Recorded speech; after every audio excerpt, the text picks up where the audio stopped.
What's going on, everyone? It's Blizzard, and we are here with the Week 5 Phalanx stream. We had a pretty intense week this week, and I'm going to be talking about it with... Hi, before, good to be here.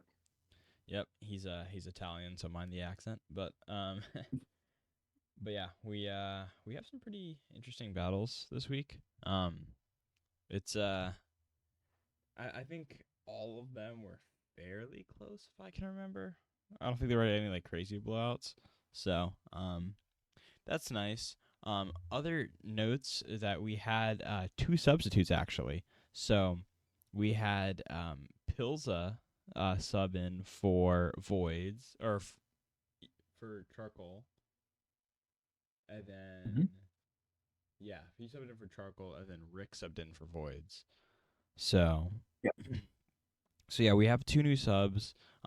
Very appreciative to them for them stepping in, and I think sorry. I think they both show a lot of potential. Unfortunately, we don't get to watch the match between Pilza and Wa. Very close match there. But that was a week 4 match, so we're just gonna kind of stick with the week 5 matches. Pilza's yet to play. Um, yeah, I know the mic is a little inconsistent, so I've been trying to work with that. But yeah, at least the volume is hopefully better. You guys can uh, check me on that though. Um, but yeah, the Pils's match versus Wa was a week 4 match, but he put up a really good fight, and so I think excited to watch him play Shanji. That's a week 5 match. So we also probably won't be seeing that one because it needs to be scheduled still. But Rick still has his week 4 match to make up, but they've already both made up at least one match. So we've seen a little taste of their skills. So yeah, I'm excited. And without any further ado, let's get into the matches.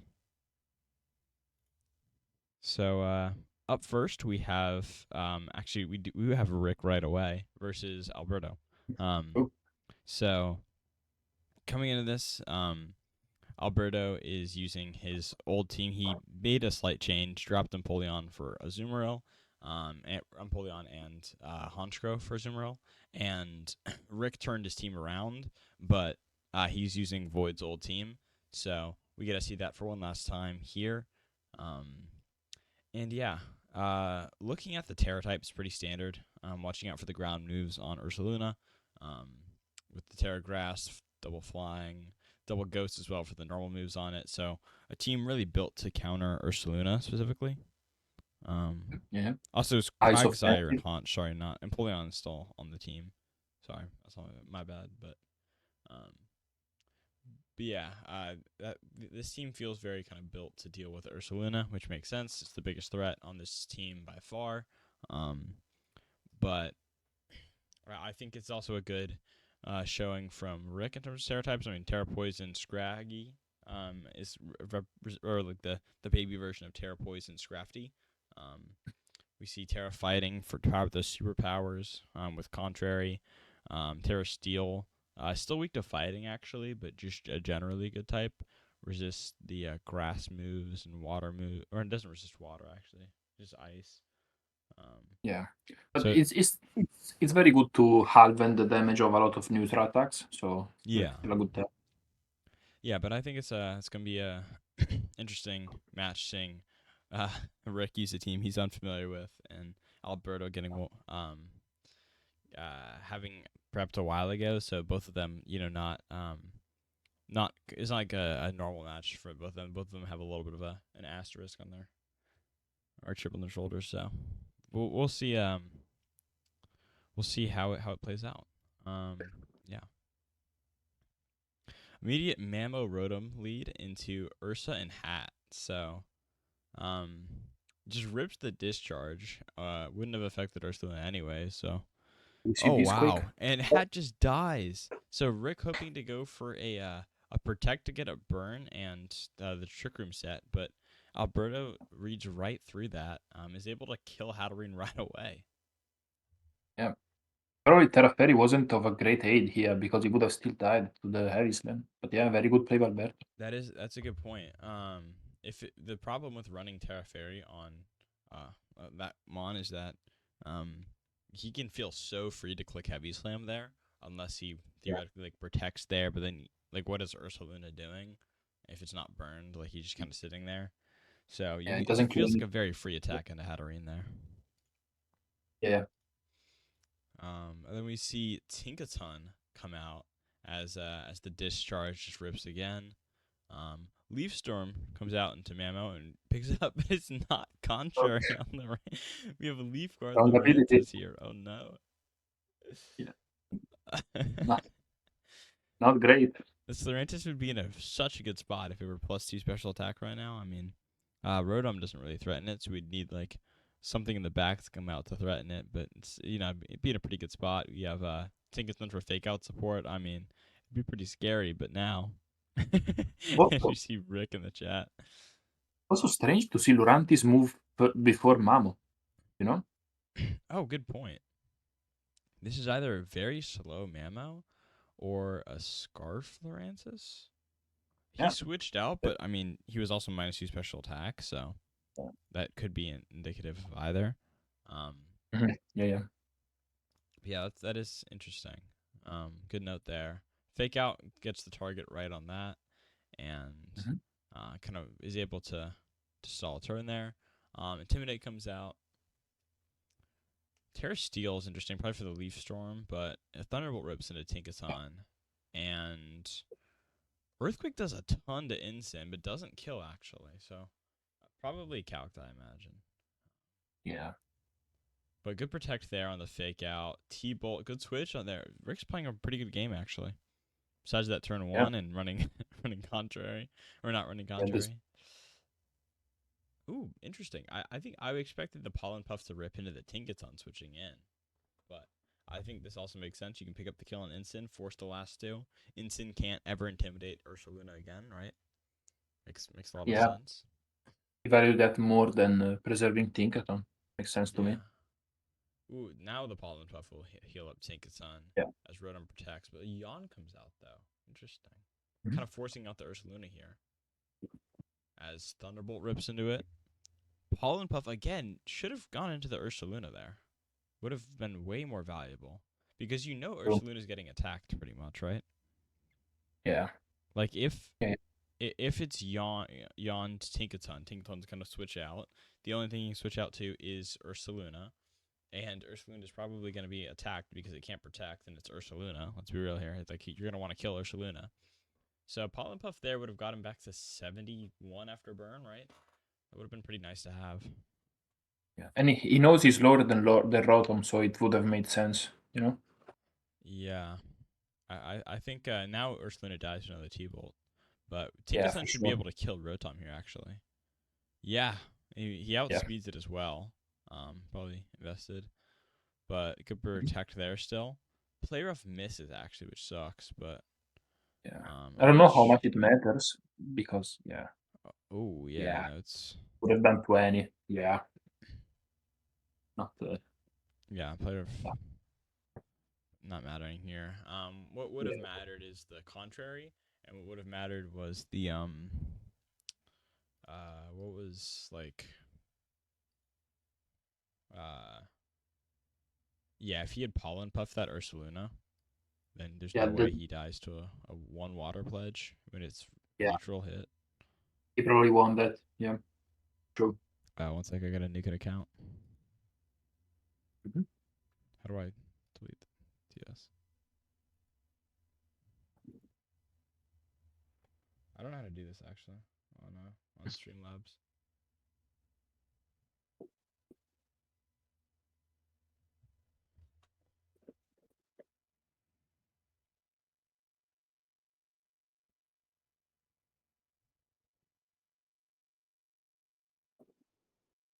Also, come on. How low do you think we would be to accept AI viewers? Like, come on.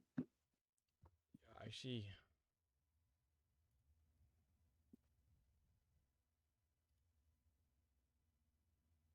You good there?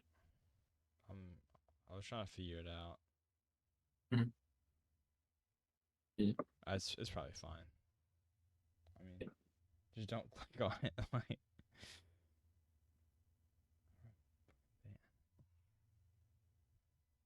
Streamlabs is not the easiest thing in the world for me to use. Not gonna lie, but Gotcha. it's okay. We can move on. Yeah. Yeah. So Napoleon able to close out game one on its own because it's in a really good spot there. And yeah, feels like there was a way to win that if you had ball and puffed the Ursa, but that was might have been a game losing mistake.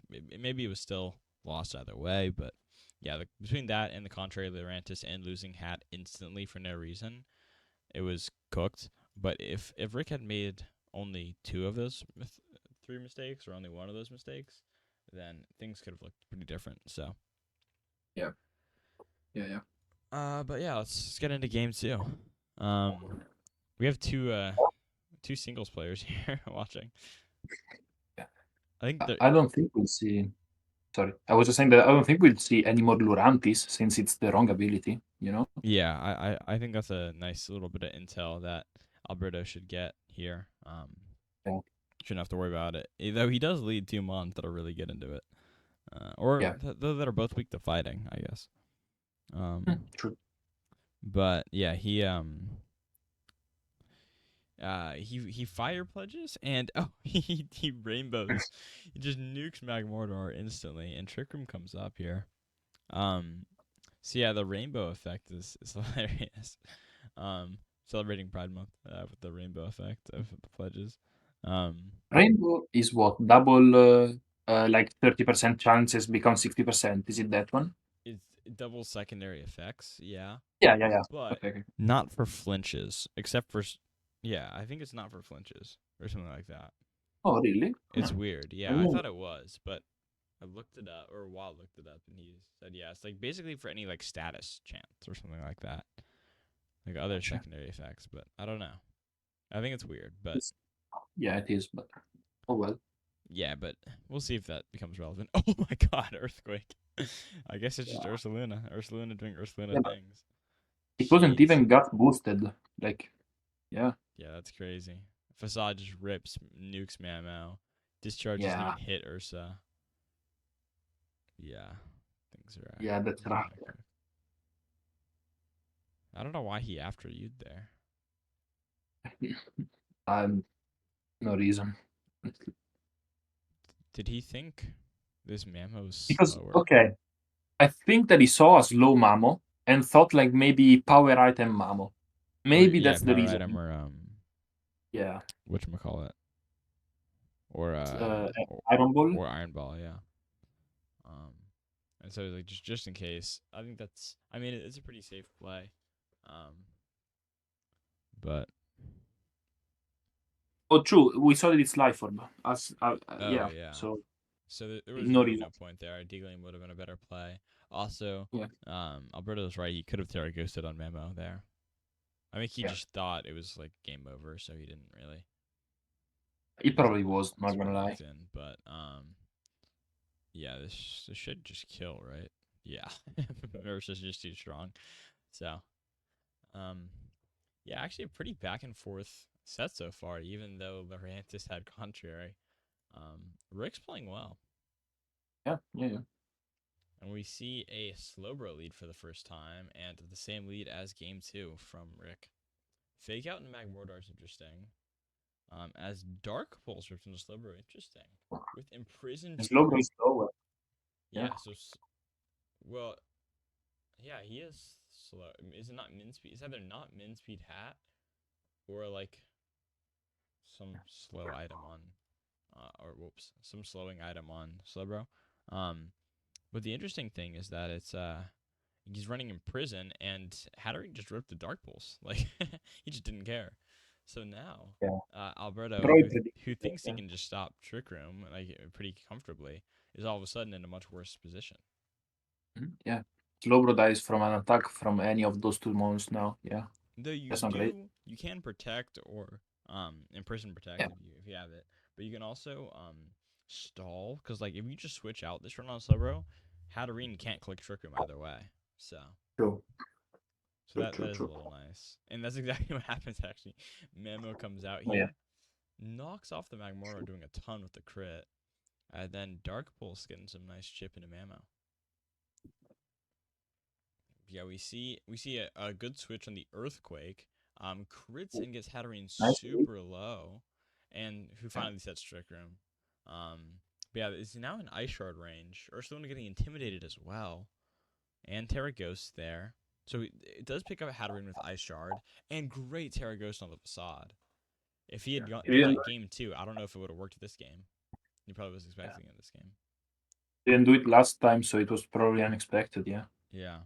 Even though, I mean, you can see it at the preview, you just don't think about it Yeah. unless, yeah. Yeah. True. You're right. Um, we do see Also, Lorantis in knowing, the back. yeah, knowing that Mamo probably had the ice shard, he should have probably earthquake to it both Incy and Mamo. Yeah, Yeah. probably would have been a smarter play. Lorantis in the back too is also not a super smart play because Yeah. you probably Leaf Storm Superpower, and then I don't know what your other two moves are, but they're probably kind of mid. So your We know the best, bug move, Pollen Puff. Yeah. yeah, we know Pollen Puff. So like, you're probably not able to do a ton of damage, and if you are on one attack, like let's say he switches from instant to slow bro, and you superpower it, then it's just like you kind of are terrible now. So Yeah. Lurantis just kind of has no chance of winning this, especially Scarf Lurantis, who's probably the fastest thing on the Equal. field, meaning it's the slowest thing Yeah. on the field. Like, I think odds are this thing is gonna be And we know that Incy now doesn't die to earthquake. We saw it a couple games ago. So yeah. Like next turn, Incy doesn't even die, right? I don't know. no. I don't I remember. think Terra fighting on the Lurantis and Oh yeah. um good fake out there. Oh, crit definitely Yeah. mattered there on that Lurantis. I mean, it would have just helped diff, but still. Yeah. Yeah, then Mambo does go down actually, but you do have instant. You can switch back in, get another intimidate, get another fake out. I'm Yeah. gonna Stall talk a out little Rick. louder too, because apparently I'm quiet, which makes Oh. sense. I'm always quiet on the mic. Um, but yeah, there's just no way Ursula can come back from Yeah. this. It's just a very, very tough deficit, especially with Trick Room ending here. So yeah, this is it's a pretty tough situation. I think Rick played pretty well overall. I think the main he played really well games 1 and 2, except just he made a few costly mistakes game 1 and that big mistake in prep. I think if he were contrary to Lurantis, maybe he wins the set. Um, but Alberto was also playing really well. I think I don't want to Yeah. discredit his play at all, especially game 3. He was so locked in. I think maybe a little bit of Yeah. like I don't know. My game ones can often like if there's like a slight surprise, even if it's in my favor, it can still throw me off. And then game 2 is a little bit weird. Then I have to lock back in for game 3. I don't know if the same happened to him or what, but he did play a great game 3 nonetheless. Yeah. Yeah. Yeah. I agree. Totally. Um, Game 3 was his best. Yeah. all right, so let's move on now to the battle between the two of the top like 3 teams at the moment. Or like coming into this match. Nick 4-0 heading into this match, and Wah with 1 loss. But both very good players with very good teams, and pretty scary match for both players because your Basque Legion puts in some crazy work here. And with ice coverage, especially like the Dragonite has to be really scared. Sylveon could just die to a wave crash very easily. Same Bisharp can tank some hits, and that's maybe Mienshao Bisharp is like the real scary duo for it. But Volbeat dies pretty easily. Glamora dies pretty easily. Volbeat does have Mhm. Sun, does have Tailwind. Dragonite multi-scale could be clutch if there's no ice coverage on the Basque, or if Politoed's not able to rip it effectively. Um, Well, yeah, but I don't think an Ice Fang kills the D-Knight with multiscale. So you don't yeah, think it kills? I don't think it kills with multiscale. I'm not sure. Maybe Like an yeah. It wouldn't really be inner focus anyways. So I know yeah, Crook definitely. was not brought and could have been brought for intimidate. Um, so but yeah, probably not. I think play rough pass or not play. I don't know if Pass gets play rough, but Raj gets play rough. Floor just gets fair moves, obviously, um, Mhm. which can hit some of these guys. Volbeat, I think, is a big X factor here. Same with Bisharp. Bisharp could put in crazy work with Dark to hit Sinistcha and Bask, Fighting to hit Raj, Steel to hit Florges. Not a great answer for it, besides Passimian, who is an incredible answer for it. But that's like the only answer for it, really, other than just hitting it Yeah. hard. So Eviolite Bisharp, especially bulk invested, could be a real problem here. Um, Mhm. I think Trick Room is interesting because Sinistcha is the Trick Room setter here. Looks like we have a slightly slower team, right? Just because like you don't have a ton of super fast mons. Um, Mhm. but this team is also not like there's the Bisharp who doesn't really mind to the slow mode, Sylveon who doesn't at all.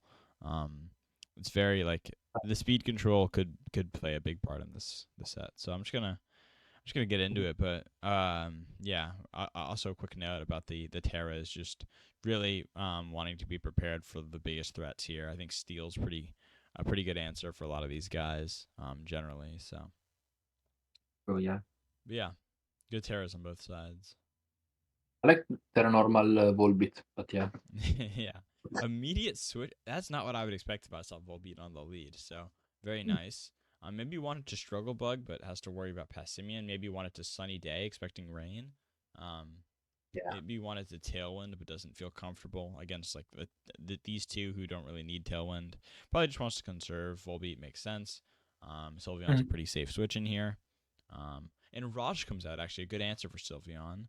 Um, and we see Yeah. the Terra Fairy actually still weak to Steel, so kind of a wasted Yeah. Terra there, but does get Toxic up or T Spikes up. Sorry. And Meteor Beam rips into Pass, but it's not very effective. Yeah, it's a Yeah. it's a rock move Maybe into a a fighting Terra type. So Predict. what? Maybe a Terra Predict. Maybe a Terra Predict. And we see it's Terra Steel, which still resists rock. True. So no. No, So no. yeah, probably just trying to get that special attack up. Maybe expecting a switch because Pass was not Makes particularly sense. good into the other two. If it didn't have Iron Head at least. Um, Yeah. I could see that. Yeah. Um, but yeah, we see a spiky shield this turn. Good spiky there on the Iron Head. Hyper Voice will pick up on Bask as well, and activate the Throat Spray. And then Iron Head just kills Sylveon. Wow, crit. I think mattered there, but so actually no, I none of it's Life Orb. I don't know. Yeah, Life that Life Orb Sheer Force, like, that's Life Orb very should strong. easily kill from Raj, but if it's not Life Orb, maybe it's still a very strong Mon, so it's hard to say. But And Sylvan has 65 defense. Like, I don't oh think yeah, then probably that. didn't matter. But Yeah. we see that hospitality killing back up Raj to full. I mean, there's no real fire type on this team. The other mons he could have brought, which I thought he would bring Klotzer, because Klotzer is pretty good into a rain team. But he didn't. He also didn't bring Galarian Slowking. Um, Mhm. but like, there's just no real fire move here. So I mean, hospitality is always the better ability here. Yeah, So yeah. yeah, we have with two full HP mons here, full HP Florges in the back, and a half HP but +1 Glamora, Bisharp, and Volbeat in the back. So actually, all of the mons have been revealed now. Florges does switch back in, and a Terra Steel rips on the Sinistcha. Interesting. As Throat Chop rips into it, but he will be able to get Trick Room up. And now Raj in Good the thought. back has Trick Room available to it. Um, Yeah. my only concern is there's no real Bisharp answer unless Raj has something for it, which it totally could. Um, yeah, I don't I see how don't you think get through Bisharp it, easily. yeah, yeah. It's a problematic mon here, for sure. And It's min speed Bisharp is slower than Torges, yeah. Florges. I don't know if we've seen the move on the same turn, but I guess we'll see here. The Machagacha rips, hoping to get a burn probably, and just to get some chip off. But the Bisharp does underspeed and picks up the kill there, and then the Moonblast rips into the spiky. Unfortunate, because now Raj hits the field. Wants to kill Glamora, but also wants to kill Bisharp, and Bisharp is the clear threat here. So pretty tough move to have to make here. As Brick Break does rip into it and Ooh. does kill. Very nice from Wall there. And then Light Screen gets to come up too for Glamora in the back, who's now lost his +1. Wow. Very nice. Yeah. That turn just completely turned the tide. Not that Wall was losing, but it turned the tide completely in his favor. Um, Yeah. and even though you Iron Head into a spiky here, you double out of the spiky. I could turn things around slightly, but I don't think there's a way to beat Raj here. Earth Power actually could put in work, but Yeah, he tries the double. Yeah, yeah, has but to. he does die unless he hits the double, and so Mhm. that's the right Yeah. play to make. Yeah, But yeah. it looks I like agree. Florges will just die to this poison chip, or to Volbeat. Yeah. um, Doesn't- as yeah, there's no way Raj dies here. So, and No, we no. do know it is life orb though because of the brick break. Um, True. Yeah. with True. with moves with secondary effects, the life orb counts as one of those secondary effects. Um, and so that when the sheer force replaces the 30% flinch chance with the 1.3 power boost, it also replaces the 10% recoil from life orb. But on moves without secondary effects, it is not actually. So Very um, strange mechanic, but yeah. it is a really weird mechanic. I don't know why it works like that. It should just be like 1.69 boost to everything instead of like the 1.3 times 1.3. Yeah. It should be that to just literally every move. Um, Yeah. in my opinion, Very peculiar, but yeah. if they're gonna make it work that way. I don't know why they count it as a secondary effect, but yeah. Very good game one from WoW. Do you have any other notes on that?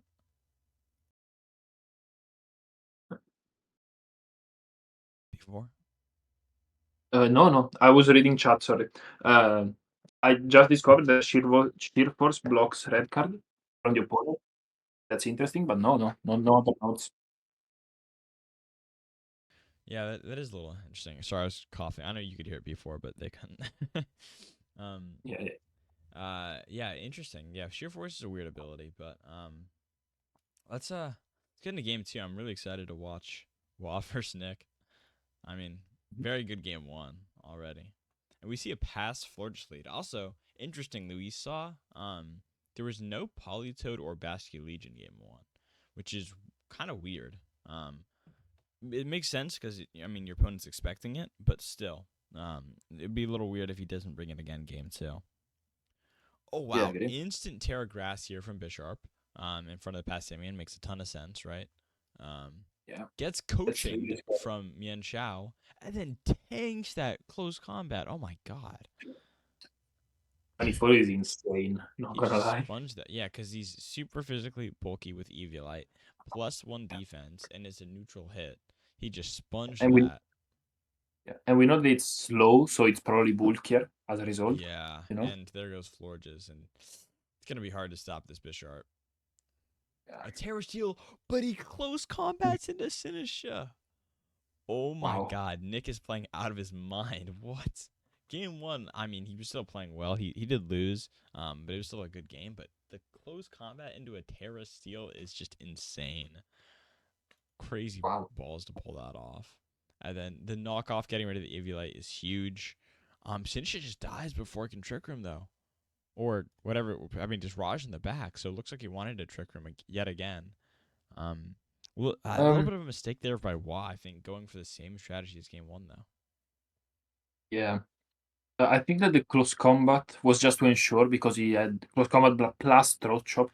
So either he tears or not, he both killed, you know? But yeah, very good play from him. I think, though, Sinisha should easily live. Maybe not at +1, but he was Colberberry. So he could have Yeah. just not Terra'd. I mean, watching out for a knockoff and a throat chop makes sense, right? Because Yeah. they that double up would actually kill, especially because the knockoff goes first. He eats the Cobra on that, and then has to eat a +1 throat chop. There's no way he lives that. Um, but instead, with the play Nick went for, 100%. oh, your mic's bugging out a little. Oh, Oh, you're good. is it working? Yeah, you're good. Okay, okay, great. Um, but with the play Nick went for, he just completely cooked the Sinistra, and Terra's gone, and so now it's just like there's no way to beat this Bisharp.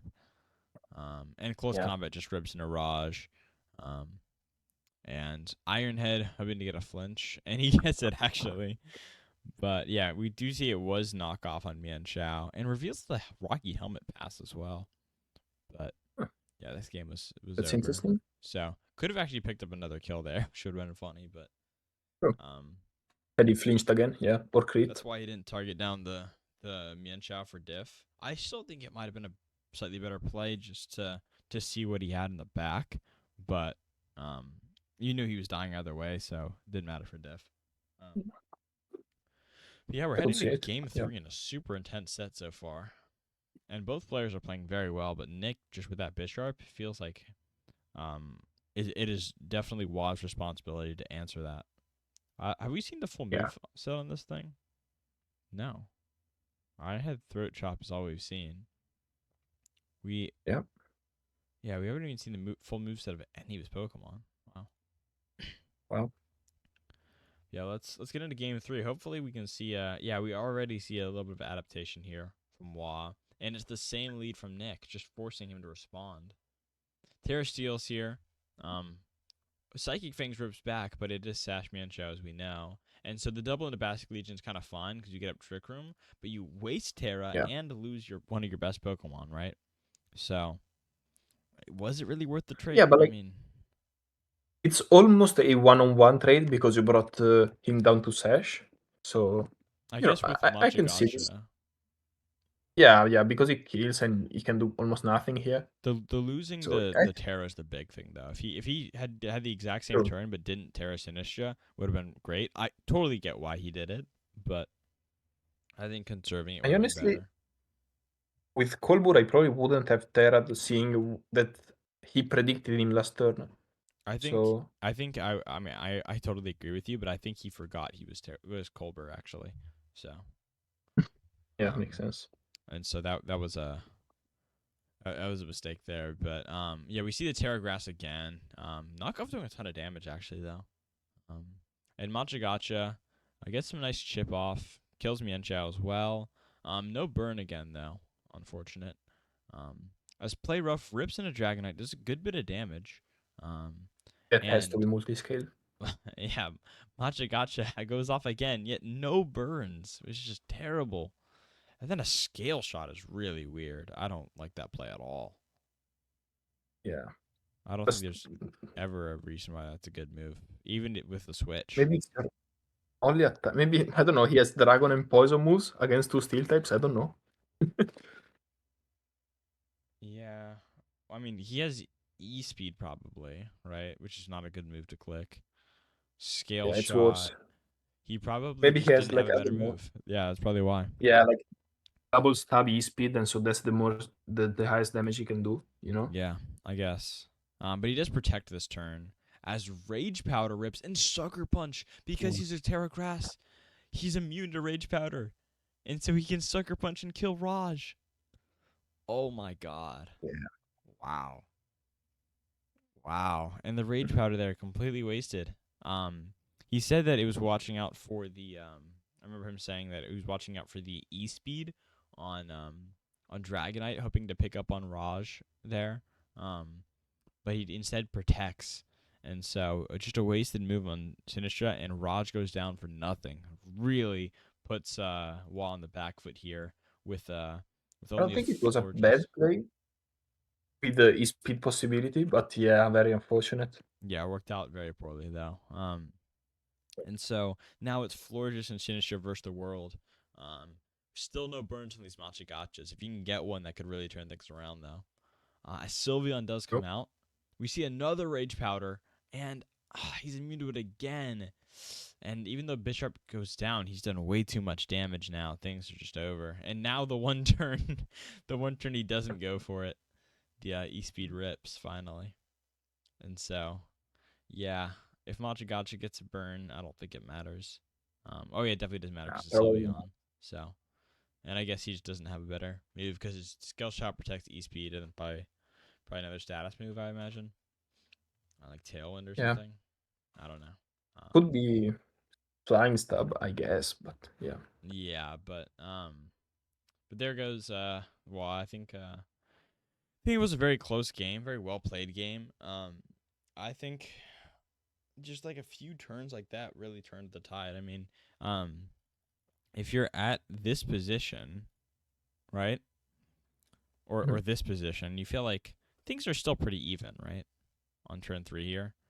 If you're at, um, sorry, was it game 1?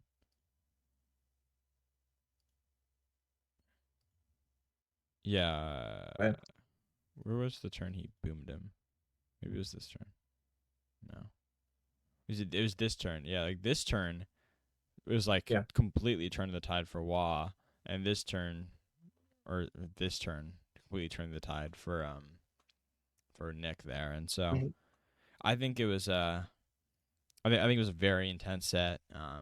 Nick now moving to 5-0 is ridiculous. Nick's all-time Phalanx record is also insanely impressive. I think he has 2 regular season losses. Um, because and they were from season 2, and then when he subbed in for season 3, he subbed in for 4 weeks and he went 4-0 in those weeks.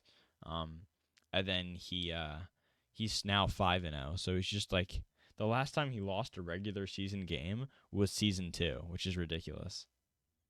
Um, Nice. so Yeah. he's been playing super well. And yeah, amazing set. We took a little bit more time on that one because I just think it was an awesome set. Yeah, now we have my match for Soup. Coming into this match, I feel like I wanted to kind of go with my. I mean, these I've had these 4 Pokemon: Ninetales, the Titan, Garchomp, and Slowking in all of my matches, except I also had Talonflame in all of my matches previously. And I'm leaving him behind this week. I am somewhat worried about the Grafaiai and Charizard duo because of the Prankster Sunny Day, but I think leaning into Tailwind is probably my worst strategy because he is probably going for Trick Room on his Gardevoir, I imagine. Um, and that's why I have Slowking for that Trick Room as well. I have Orthworm, who helps play into Trick Room very well. A Bulky's a Titan to play into Trick Room. Um, I think Garchomp puts in a lot of work here, though I have to watch out for some of these Mons. Duraludon and Pilotwine can both threaten it, so learning where that Eviolite is big. But yeah, actually, I'm not super worried about Gambit, which is a weird thing to say, but I am Body Press Orthworm. I have Garchomp. Um, Porygon is Terra Fighting, Terra Blast. And I'm 4 Water Terras. I was going to run 5 because I was going to run it on Ninetales as well, but I already have a lot. I did notice, though, his only grass or electric coverage, really, or pretty much, was Solar Beam on uh, Charizard Yeah. and Energy Ball on Gardevoir. So really not a whole lot. I think Uh, we're what? to be 100% precise, I know that Mamos one gets freeze drive, so Yeah, technically yeah, there but is. it's like a 40 something special attack, like Yeah, horrible no, special attack. So I'm joking. Yeah, no, so no, I mean it's not he serious. could for Garchomp, but he also has other ice moves. So I was Yeah. like, yeah, I figured that Terra Water was a pretty safe Terra generally. But yeah, we can just get into Mhm. the matches. I lead something that's kind of generally good no matter what he leads, especially into Grafaiai Charizard, right? Because I have Rock Slide on Garchomp. This Titan has high horsepower. He can put in work against Grafaiai. I'm also thick fat's a Titan, Mhm. which it's funny because the Titan is a slush rush mon, my only slush rush mon, and I haven't run it once in the first 5 weeks.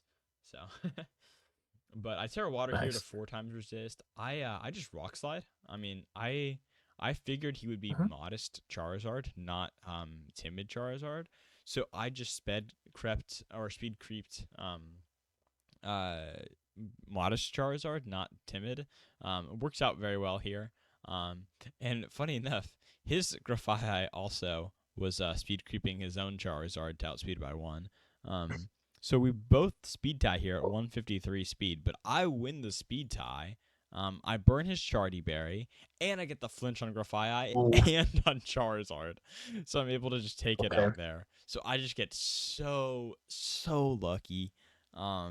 To win that turn 1 by a lot. Like I mean that turn 1 went really well for me, but I just got insanely Yeah, lucky. So, um that's like what, 4 4.5% to flinch both and win the speed type.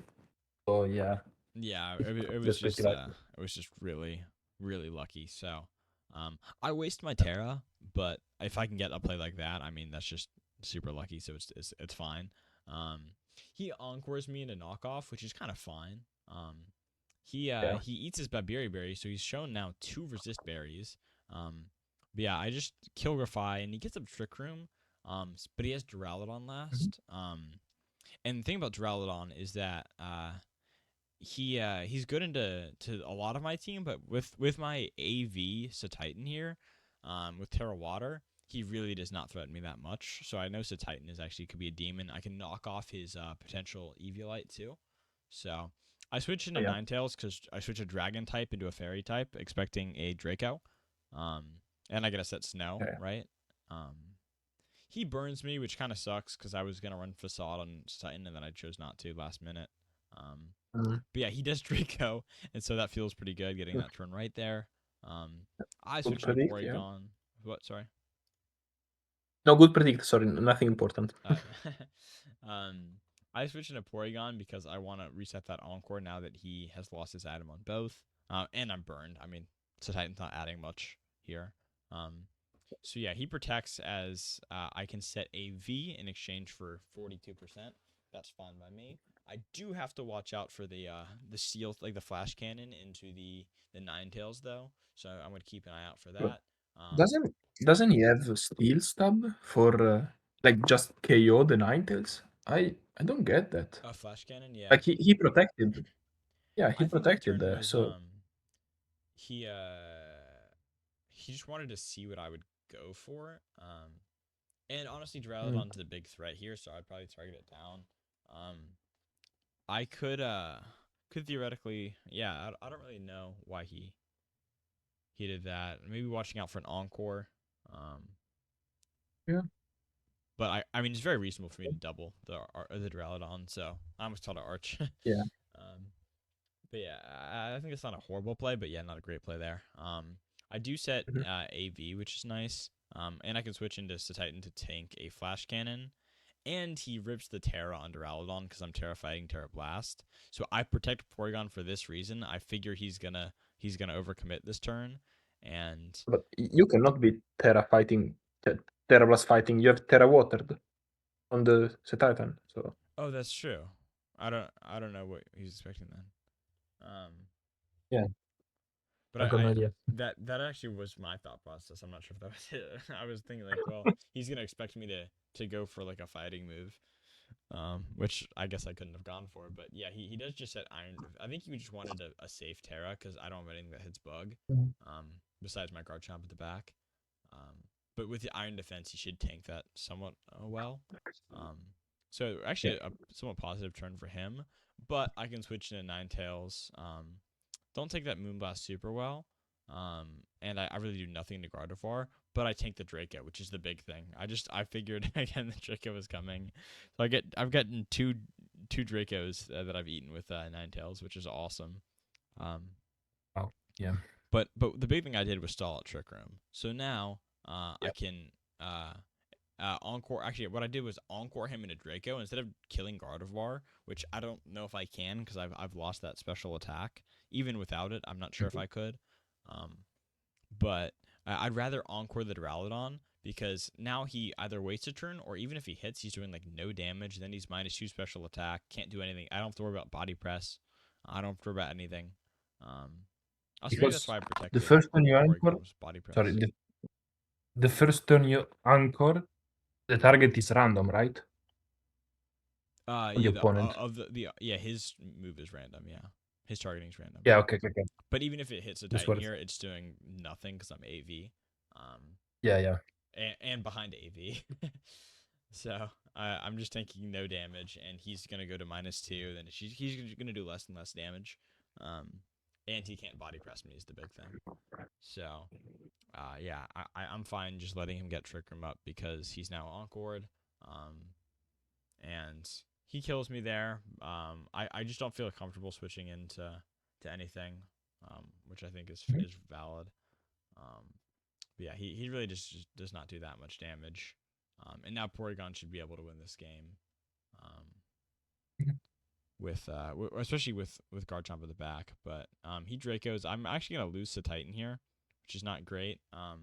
But I do a ton of damage. I also obviously don't want to switch in Garchomp here, and I don't have Protect on Titan. Yeah. So maybe a better play was going into Garchomp and then like Protect. I don't think I'm Protect Garchomp though, so I really didn't have a whole lot there. So I was kind of having to lose another thing no matter what. But at this point, I think he's gonna but body press into PZ, and I get that turn right. at So this point, who cares? Yeah. I'm able to just kill. Yeah.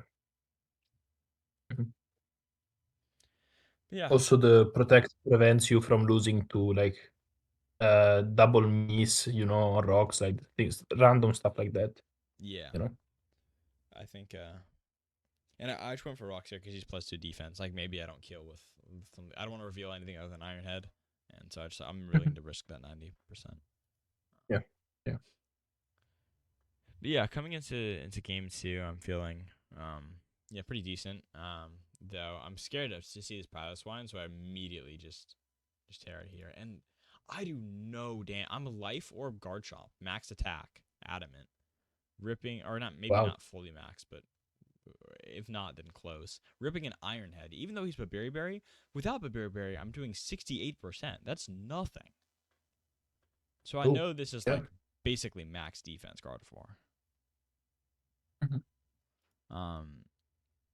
And I Shadow Ball into it, and he lives. So I'm totally Oh, expecting wow. Gardevoir to die to that double up, but he lives, which is just absurd. I knew he was Babiri Berry, but I still thought I killed. I guess I didn't. So yeah. That's crazy. And then he makes a great play by Ice Skull crashing into Porygon, not Garchomp. Mhm. Because Yeah, nice Terra. Terra. So I've Like, wasted my Terra nice. turn 1 2 games now. And Wow. and so I just double switch here. I get Snow up versus Titan. I figure he's gonna Ice Skull crash into the slot again. And I knew it. He was going to Willow into the Garchomp. And so I was going to switch to Titan on this slot and then Ninetales on this slot, Mhm. but then I just forgot. Like I was thinking about other moves and then I just forgot about that, and so he boomed me there. But Gardevoir is in Ice Shard range, so I just go for it, just kind of blindly. I get a crit to do 20, but he totally boomed me there because again, any other move would have been probably better.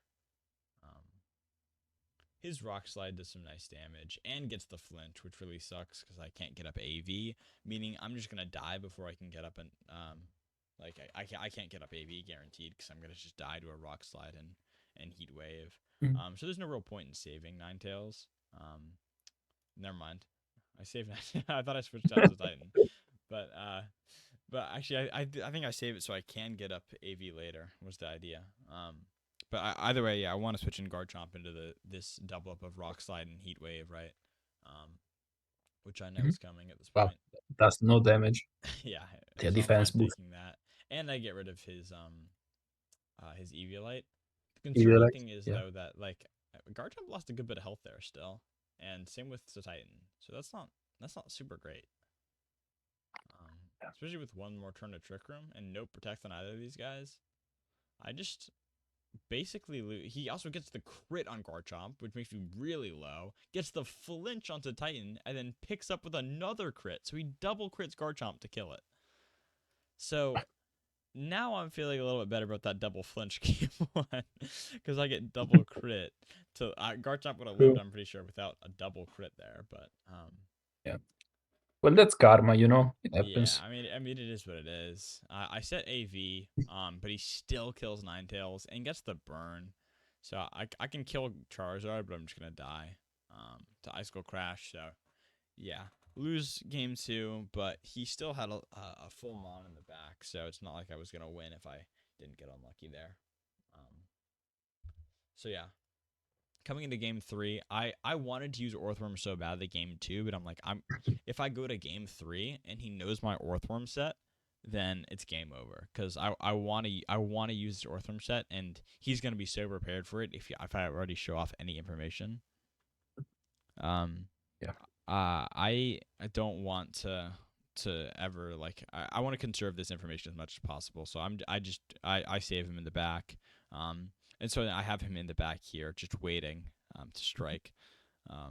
I rip an Earthquake even though I have the Titan on the field because I want to kill. I just want to kill something. I forget what I target. Yeah, I want to kill King Gambit, but he's so bulky. He's so bulky. Like he ran so much more bulk on his whole team than I thought he would. So Gambit lives at 5%. Gardevoir at half. He's able to Metal Burst back, which is awesome tech, and set up Trick Room. So, I don't actually Ice Shard this time. I've learned my lesson. I figure I can kill Gardevoir with another EQ. I don't want to Iron Head because that'll do less than EQ by a long shot. So, I Terra Water, dodge the Willow, which is huge because that RNG just goes so far in my favor. And then I would not have killed Gardevoir there. But yeah, Zard comes back out, and here is where I show off the tech of Smackdown Orthworm. Each the Charty Berry. Without Charty Berry, it does. You see, to 61%. So it did like over half guaranteed to Charizard, and means that unless I get flinched here, I can rip. Or he Solar Beams also, which is crazy because Sun's not up. Wow. But I can just Earthquake, kill Char. I was gonna Rock Slide, but then I remembered Rock Slide can miss, right? Which would suck. I could get Flinch, so that I'm just adding another level of RNG when I don't need to, and I can heal up Earthworm. So it's just better to go for EQ here. And you did less damage to Pyros one, so yeah. Yeah, Much better. yeah, I'm very hyped about that play. I switch into Titan because spoiler alert, I'm dropping to Titan, so I swapped him in because I don't care if he dies, and so I just let him go down there. But yeah, I'm just gonna protect and body press here. Just let Orthworm clean up the game. He sucker punches, but yeah, after that one play, I mean, it was pretty much game over. Yeah. And so that's why I wanted to save that tech for this game, because that turn just won me the game straight up. I'm not. I think without that turn, I still would have been in a good spot. Because I dodged the Willow. If I'd been Willowed, maybe it's a different story. But then I would just go for Rock Slide there. I would still kill Charizard that turn. But Guard would have lived for another turn. Pylo would be at more health. So I mean, maybe the game looks different. But yeah, I think Orthworm was just so huge in this matchup. I could have brought it game 2, and I think I maybe would have been able to win in 2. But I care about set wins is the main thing I care about. So I'm glad Orthworm was able to clutch. And he did. Yeah. Let's move on to.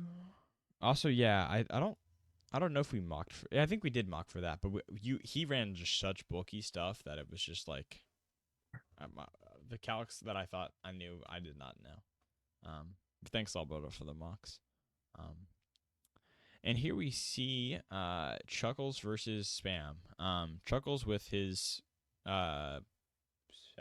third week with this new team, who I think won back-to-back weeks, including against me. I was 3-0, and then I played Chuckles and lost because of the team. I helped him improve, but he's on a 2-0 streak since picking up this new or editing his team pretty significantly. And Spam, who picked up Murkrow and Donovan, I believe this is his like second week using these guys. So pretty interesting there. It was slightly new teams for these guys, and yeah, let's get into it. We see instantly the Donphan Murkrow into Shiftry Frig. So if I'm Chuckles, I'm in my happy place right now because I can get up Trick Room. If he goes for Tailwind, it's just like the worst play of all time and gives me Wind Rider. Yeah. I can attack in a Donphan. I can knock off the Murkrow. So you're just in a really good spot generally.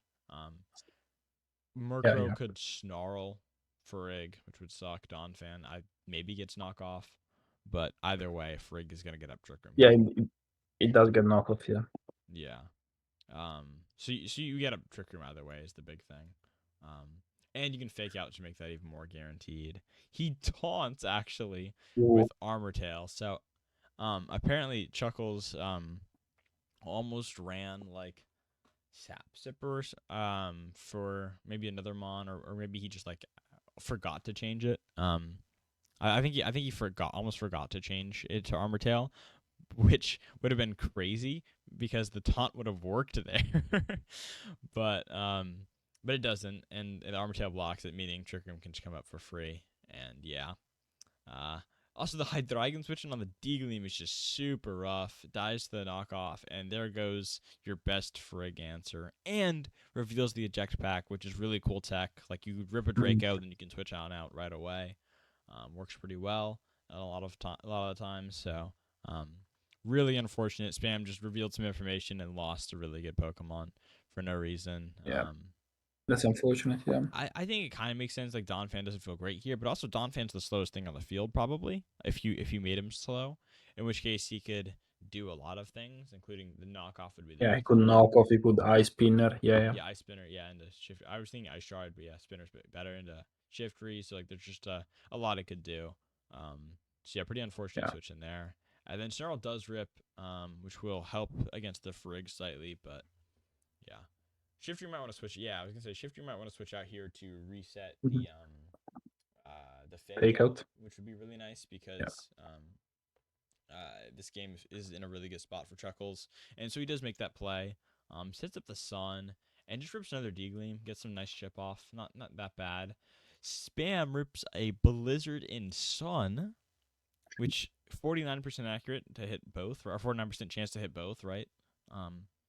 Yeah. And hits both, so he connects. And just snarls again, and so now actually Frigg and Torkoal both in a pretty bad spot. But Yeah. chooses to see. My name is Blizzard. I'm questioning the Blizzard there. But yeah, even though he's he -1, he's in Sun. He's Torkoal and he's helping hand boosted, so he figures, yeah, I'll Heat Wave again. Doesn't pick up actually, It does it good. but gets some chip Wow. off. Reveals the citrus there, and he's now down to -2, and Frigg goes down. So really gonna have to switch out this Torkoal here, or not. You can just fake out and Heat Wave again. I guess that works. And wow, the crit and Shiftry's gone. Oof. Though Does it matter? with the set Spam is running, he is not running a defensive Clefable. He is running a Life Orb Magic Guard Clefable, which is a set popular in singles actually. Spam being a single, Yeah, with pretty popular, right? with Calm Mind, it is a decently popular set. Yeah. Not the most popular, but it does happen. So Spam being a singles player, taking a trick out of the singles book, for this one, does like crit just probably almost definitely did not matter there. Cause actually, I guarantee it did not matter there. But yeah, just completely nukes him, and now a game that was just like literally unlosable for Chuckles is now feeling very much losable because Yeah. I mean, if Clefable has Deagleam Protect, is- you could just Protect EQ, or you could just Oh yeah. Deagleam actually will kill Yeah, Torkoal, so you can just Deagleam plus like any move, and then you get Gastro, like you get some chip off, you can double it. I mean, I think this is a pretty decent spot actually. Rips the Blizzard though, not the Deagleam. Really unfortunate. Basically does the same thing except doesn't get any chip on Gastro, and could have missed on Torkoal. Maybe he was fishing for a freeze, I guess. Yeah, I mean, but you're in probably a winning spot there, so not great. Though he was AV, Yeah. so wouldn't have taken a ton from the Deagleam, but took literally 0 from the Blizzard. So, and then the Mighty Water misses both. Oh wow. Wow, Ice Shard and Blizzard again being ripped here, as Mighty Water barely doesn't kill Clefable, and Ice Shard picks up. Wow. So Spam actually able to clutch game 1 because of the refusal to switch out Torkoal there. I think that was a big blunder. You definitely want to switch out Torkoal here. Like on this turn, you want to switch out Torkoal, but you stay in. On this turn, you really want to switch out Torkoal, but you stay in. On this turn, it's too late, and so now he just dies. So like that sucks. But Clefable, where this is Blizzard's putting in work, D-Gleam probably does more damage. It actually does do more damage than Blizzard, Yeah, actually. yeah, Because it stabs, so yeah. It just 120 does. power, right? Mhm. Though, yeah, Yeah, no. I was, yeah. So, yeah. Freeze is the only upside of Blizzard. Yeah, but there's a 51% downside. So, yeah, yeah. That's a pretty huge one. um, yeah. So, very unfortunate, for Chuckles there. I think kind of threw that game away, but, means it's very much winnable for game 2, I think. And yeah, the Frigg lead was just hard to stop. Gastro was decent, but it was just not in a good spot there, so leads it this time. And Snarl rips. Actually, Snarl's really good into this team. And Superpower Yeah, comes out, but Frigg is barely able to live, which is huge. And then able to get up Trick Room as Feraligator's accuracy drops. We see the Turkle switch in here, actually, as the Earth Power rips mhm. as well. Another superpower, so now you're at -2 for the attack on Feraligator. But we see another Torkoal switch in on the Snarl. At this point, just Yeah, let Fargraph die. I mean, you let yeah, and him get a die, you get a freeze wish. free switch Yeah, into Torkoal. Torkoal's at neutral special attack, able to do a ton of damage with an eruption because it moves first. yeah, I guess it's nice to have the constant threat of Frigg switching in for Murkrow, but like can't mhm. be that valuable. Also, Yeah, we haven't seen a mhm. Rain Dance yet on Murkrow, and Murkrow gets Sunny Day and Rain Dance. He should have definitely brought Rain Dance here, but I'm curious to see Mhm. if he actually did. Um, so I think that here Eradicator has to switch, right? It has minus everything, right? I don't know. Maybe I'm overthinking. On Froligator? Yeah, this following turn, Eradicator has to switch, right? Yeah, Froligator has to Like, switch. Gastro totally has to switch as well, unless he wants to recover first. If he is recover, nobody's AV. He's not. So like not true. these two mons have to switch. Torkoal's gonna get off some mid damage, but like it's gonna be either Hydreigon or Donphan or like it's just not no way it's Goldengo coming in because that'd be terrible. But like Yeah. we're gonna see a switch on both sides here, and so that could matter a lot. We see Lax. Lax coming out is big, and Hydreigon gets body pressed. Great call out there, because you know that I mean the odds of it being Clefable aren't great. Apparently ground doesn't resist fire. No, it does not. Yeah, which is something that I learned after fighting Chuckles, where I was running like 3 Terra Grounds to resist fire.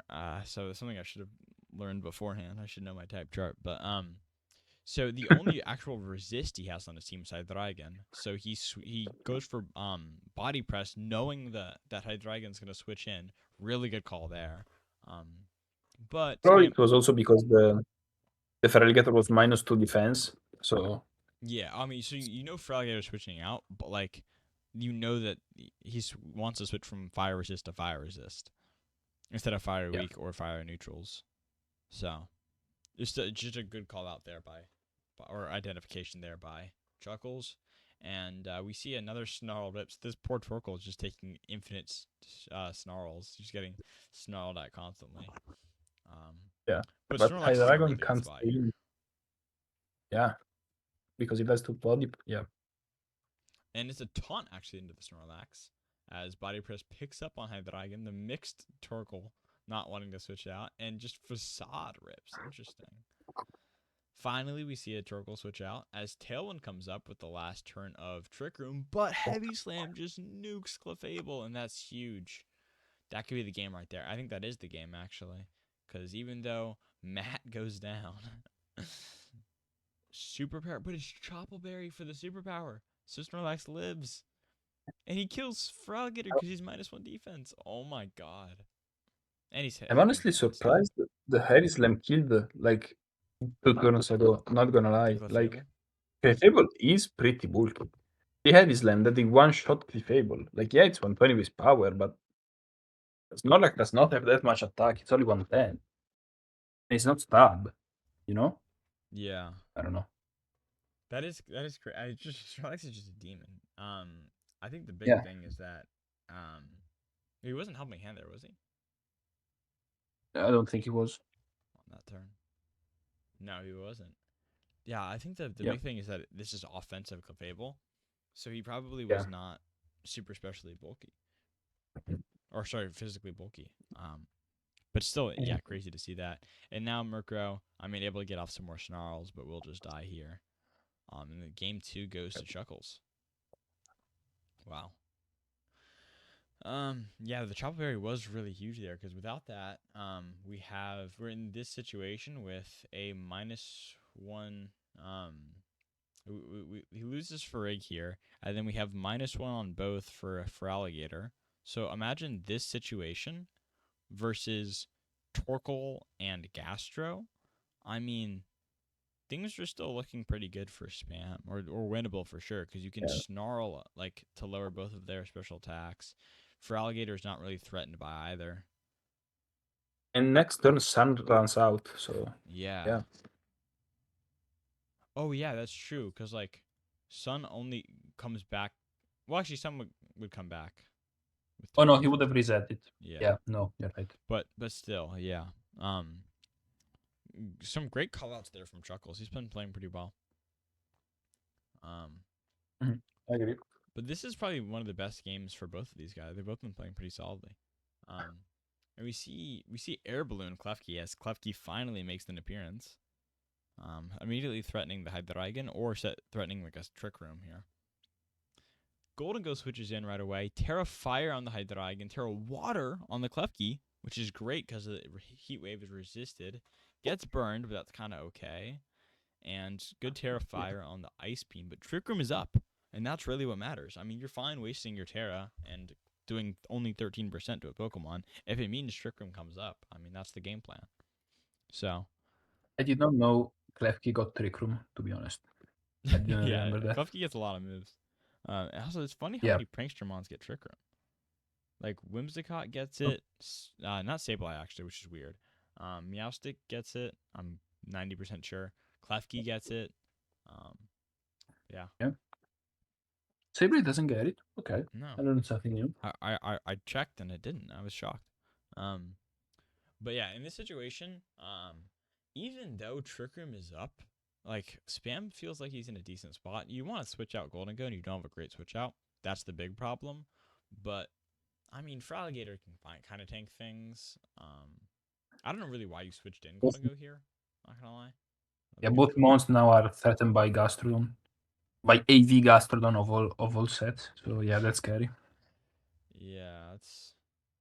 Oh, this is the second time we have seen this from Spam, where he's helping handed his own Golden Go, which has good as gold, meaning he's immune to status moves. He did tried it with Berserker when he had Berserker before it went to you.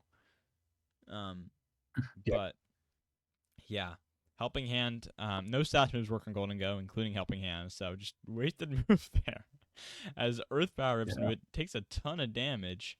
He gets Psychic into as well, and Make It Rain does actually a lot of damage to Klefki, but not a whole It lot would to have killed with Gastro. Helping Hand. AV. And Spam is not happy. Yeah, with Helping Hand, it looks like it would have killed. Or close, yeah. But yeah, good switch into Snorlax here. Gastro is not threatened by anything, so he can stay in. It's probably just Muddy Water. And yeah, he does. He misses the Hydreigon, which kind of sucks, but it is what it is. Tanks a Draco like it's nobody's business. And yeah, the Jex pack does rip, actually. Heavy Slam again. Just no switch out. I mean, Golden Go was a good switch out there. Hydreigon was actually just switch out into either of them because they both resist. Yeah. Well, gold dies because it's so low, but yeah. Yeah, but either way, I think you stall a turn of Trick Room, which is pretty valuable. I think going into Hydreigon is probably best because you can't Earth Power. So Muddy Water is like worst case scenario, but why would he Muddy Water into Clefable and for Alligator? I don't know. Maybe it's like a hedge play, but I still think you need to switch there. You can't just lose Clefable in a way you've already lost it. So, and actually you're able to kill Gastro here, so things are not over, but things are not looking good if you're Spam. You want to save this for Alligator, but also Trick Room's about to run out, and so you kind of need gold to outside of Trick Room. So, but I mean, gold would be. I think it's kind of fine though. Yeah, With I Facade, though, hope if it is. Hydreigon dies, oh, but he lives, misses Not. the Heat Wave, and gets the burn on Snorlax, but I think it's still over. Yeah, because Facade now, like, Oh, yeah. when Draco misses Assault in the Wound. He had, the only way to kill was with the double up, and that's what he went for, but he missed. So Mm, a Heat Wave there actually would have been yeah, better, though, if you were going for the superpower there. true. But still, yeah, it was game over. Does it? Did Heatwave even do 18% damage? It, we saw it. How much did it It's do? 17%, Because it's thick. and he lived at Yeah, 17%. no. So Draco is better. Yeah, No, but yeah. that was with a miss on Torkoal, so maybe does that factor into the spread damage? I don't think it does. But you're the doubles guy, so Either way, but I don't it's think it does. I don't know anything. I'm a fraud. Um, but yeah, I think the Draco I guess makes sense. Just unfortunate there all around. And Chuckles played great, Yep. honestly. Very impressed by his performance. He's been someone who has Yeah. had a lot of impressive performances throughout the season. Really surprised me as a newcomer. But we've had a lot of good newcomers this season. So, yeah, really impressed by his performance. And Spam put up a good fight too. I think there's kind of a few mistakes there, but his thought process was good, which is the big thing. Like you can't really correcting the thought process is a real feat and a real challenge. So if you have a good thought process, you're already off to a good start. So I think the big thing would be just like thinking about the matchup a little bit more. I know I offered to help him with this one, but I offered kind of like as he was like prepping late. So like I don't know if he could have then, but if you can reach out earlier in the week and get help, or if people actually do help, then I think that's a good way to turn things around. But yeah, Chuckles played really well too. So Yeah. pretty No, a impressed with very that. good game from Shackles. And pretty good game from Spam too. Yeah, Like, no, yeah. I think it was a very solid set overall. Mhm. But yeah, let's move on to our final set. And do you want to take the reins with this one? I'm gonna I'll be right back, but go ahead. You can. Yeah. Well, to be honest, I wasn't loving the matchup in this situation because I knew that Rafael like was playing pretty well in previous weeks, and his Tauros was mainly the thing I was scared about in the matchup. I knew it was gonna put in work. It always does, both with the anger set and the intimidate set. I tried to prevent him, but yeah, I went with pretty defensive Terras with the double ghost to be immune to fake out. Very standard Terras, fire for more step damage. I didn't remember Rilla being Terra banned, to be honest. And I have no idea why Roslas is Terra normal. I guess for my in his T, but yeah, the other Terras on his team are really good, both for defense and offense. For example, yeah, no, they are good Terras. Not much more to comment until Blizzard gets back, but um, so yeah. Oh. Um, so, but yeah, this time I went for the slacking team. I'm not playing slacking that much because I like more creative team styles, but this time I went for something more standard. So, yeah, that was the plan this time. Mhm. I think also his team is a little interesting this week with the fairy to deal with the dark moves coming out. We see dark on the Hitmonlee, which you assume as like the opponent, you assume is for like the psychic moves, but also could be signaling of a dark like knockoff, right? It gets Yeah, so yeah, that yeah. could For Terror Dark getting knockoff stubborn could just now, like nuke this Meow stick. So fairy's good for that, and for knock and also from he has Illumise, so it becomes prankster immune. Wait, he Illumise or he doesn't have anything. what? What? That's Wait, TBL. who has? No, he has a prankster one. I don't remember which one, Meowstic. but it doesn't matter. Meowstic. Oh yeah, you're right. Yeah, That was embarrassing. it's okay. Also, he has been a quick note about Raphael. He in past weeks has been really going for the Anger Point Toro strategy, which is just click Frost Breath, which is a move that always crits. That not many Yeah. Pokemon learn. And you click that into your Tauros to then get the Anchor Point max attack, and so that's something that he's probably has P4 was definitely looking out for, but something that he might have to or he might want to go for. And also, Frostlass is one of the only mods that's faster than Tauros, and so it's a good user for that. With the Frost Breath. Yeah. Yeah, another quick note is that I think Rillaboom has a little bit tough time here, just because there's a lot of things that threaten it, especially the I mean the main ones are obviously the Wheezing and the Volcarona, but I think it's just feels like an uphill battle for Raphael coming into this week. And ability shield, he wants to run ability shield on like this whole team, mainly Meowstic and Tauros, and Rillaboom, but like, yeah, it's kind of tough. But maybe even Anger Point, he might want to preserve it. Like there is a lot of abilities he wants. Yeah, and that's tough. So, he does just immediately lead this. As you don't lead, Wheezing actually. No. But he gets the Intimidate off, and you get the Fake Out, so that works out pretty well. He doesn't Frost Breath, he Icy Winds. Interesting. Yeah, well, he's intimidated, so... Yeah, but you get cannot Tailwinds. Yeah, also, I'm Cover Cloak for things like that, plus Fake Out on the... on the moth. Yeah. Yeah, notice the ice speed not drop there. So Helping Hand. Yeah. Probably I expect like a Rock Slide at this point. But takes a lot of damage, but lives. And Rock Slide would do it. Yeah, it does come out. Does almost half to Hitmonlee, and Volk goes down there. But now Slacking feels like a demon. Yeah, I had to go Slacking here because I did not have a mon that I was sure was faster than Frostlass in this scenario. So even with Truant, I had to go Slacking here. Hitmonlee should outspeed with -1 and yeah, but I wanted another one to hit it. So yeah. But what? Yeah. I wanted another mon. Also, I wasn't sure because I was speed dropped and it wasn't max speed. You know, I was -1 from Icy Wind, so I wasn't sure. Double Yeah, but I'm not much speed on that. I'm pretty slow on that one, so I wasn't sure if I could outspeed the Frostlass with that one. Yeah. I was just thinking you could use Slacking's huge attack stat into Meowstic instead, and then go to Frostlass. But yeah, we'll see. Ooh, disabled the knockoff there. That sucks. And close combat into the. Oh, into what was no? It was Tauros. Yeah. Yeah. That's reasonable then.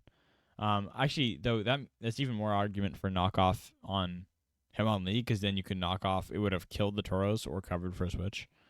But I don't think it killed the Tauros there. I'm -1. It's a resist, not stab. I don't think it does 15, to be honest.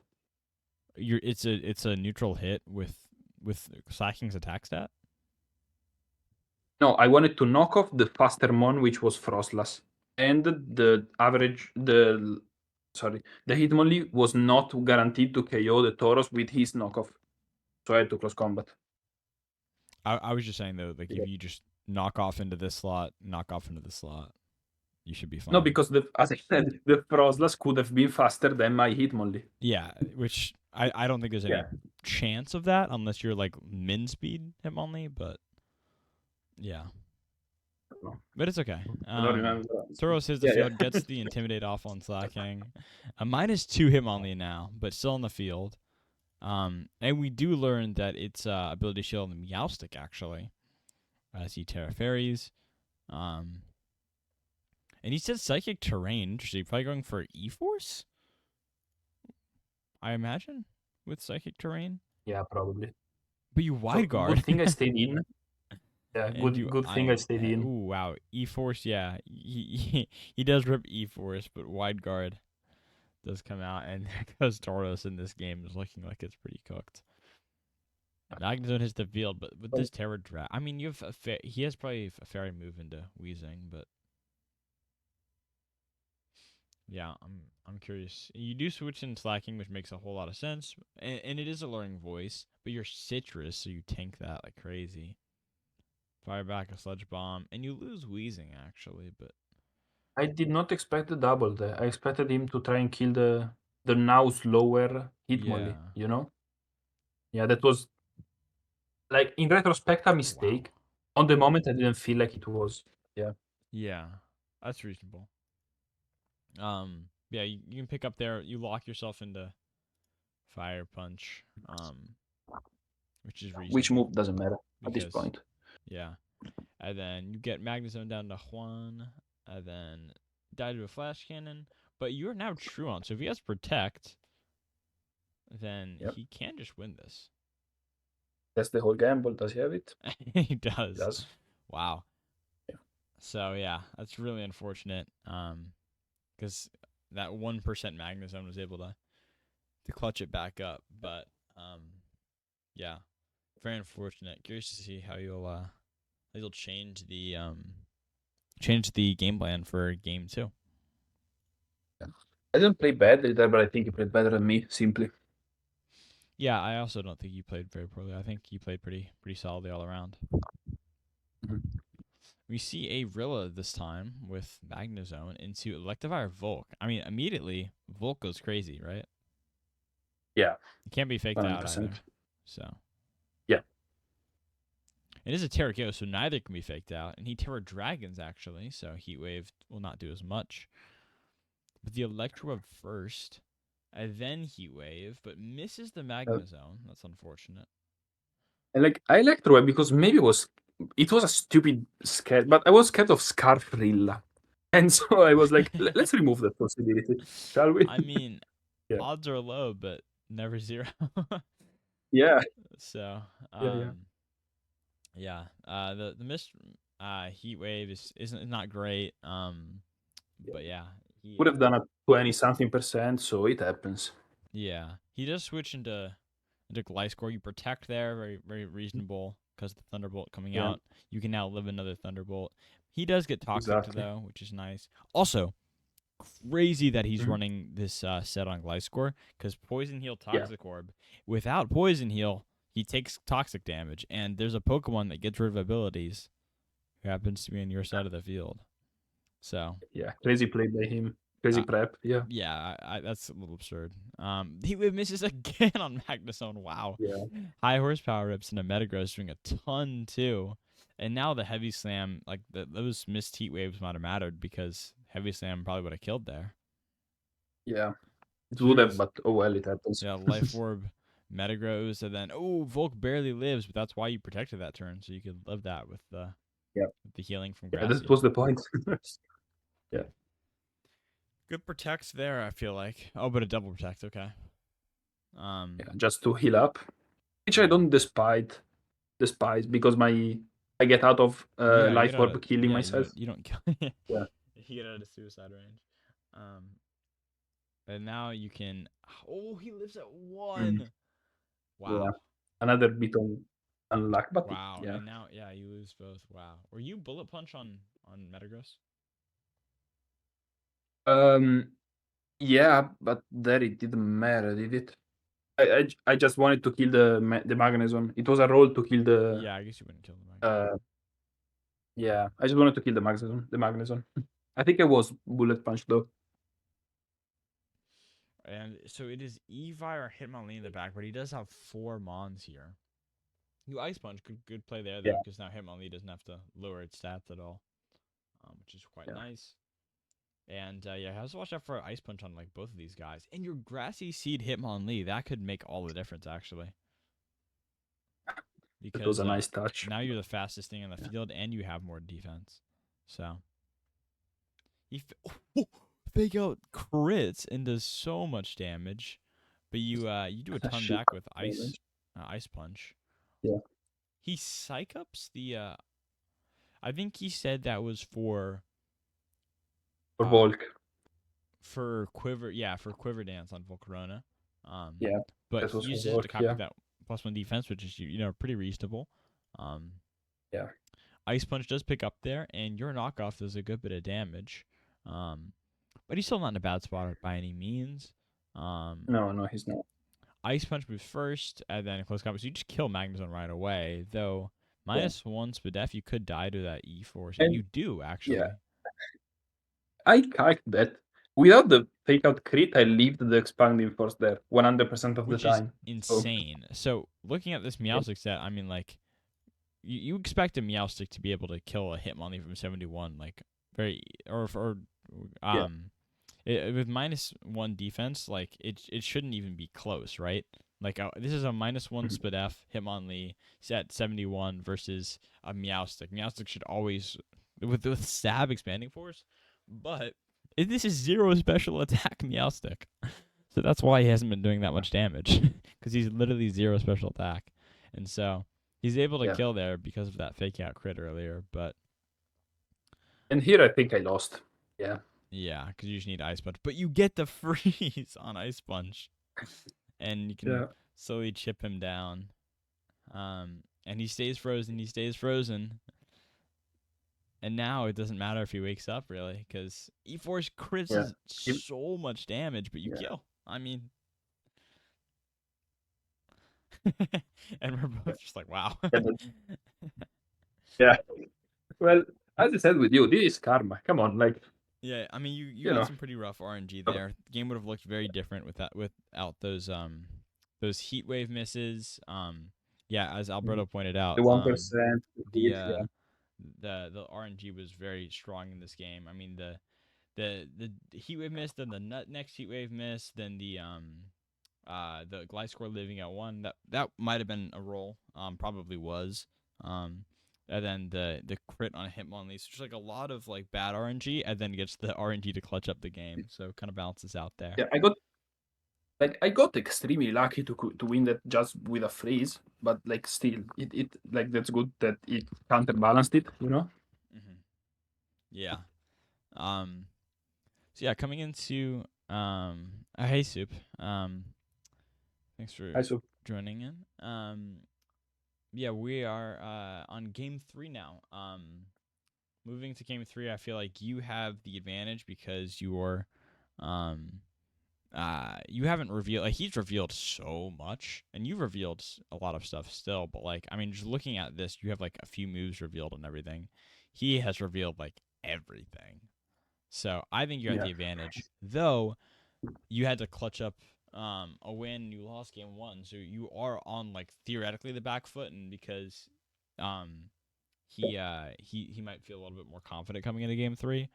But I think you having revealed less information is going to play a big difference here, and I think Weezing puts in so much work here. So hopefully we can see that again for game 3. And it is a slacking Weezing lead, which is great. I think Weezing definitely needed to come in this game 3, so great call there. As, wow, he completely calls out the Terra Ghost with a Shadow Ball. Very impressive there. Great play by him. And fake outs. So, like, just a great turn from him. I mean, you Fire Punch back, do a ton of damage to Rillaboom, but still a great play for him. But yeah, Volk comes out. Volk is obviously very threatening to these two Pokemon. I think that last turn I consider like Terraghost was still a good mid-ground play. I still get a lot of damage, you know. I don't know. Even if they predict extremely good play by them, though. Yeah, I mean, you're not expecting a Shadow Ball into slacking. Like, no, I was not. It was just it's a bad take out play immunity and yeah. Very good play by them. Yeah, so it was like the Nick close combat we saw, except even more impressive because like that kind of he was hedging. Here it's like this is just like a crazy Shadow Ball.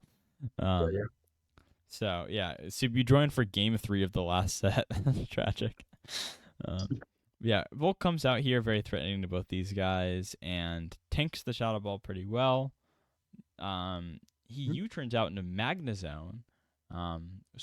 Really great call there. So immediately, Raphael looks like he's like locked in. I mean, he played game 1 well, had game 2 in the bag until the freeze, and now he's played the first 2 turns very well. So One big problem though is that both these mons are weak to heat wave, so I gotta watch out for that. Yeah. Hitmonlee hits the field. Icy Wind won't affect Bulk actually.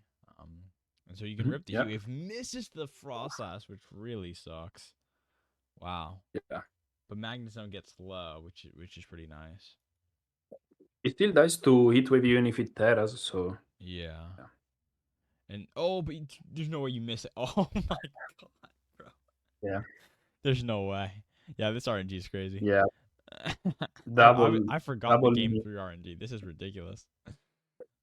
Yeah, so you Double just me. whiff the heat wave back to back, and knockoff brings Yeah, it down to and- Sash, which it would be long gone by now if either one of those heat waves had hit. Yeah, that would have been a kill Been like melted. 1 turn ago. Yeah. But Yes. but I mean, actually, this isn't that bad because you could just heat wave again. You outspeed both, so like, I don't think it Yeah, but really matters. No, I don't outspeed. Shadow Ball kills me.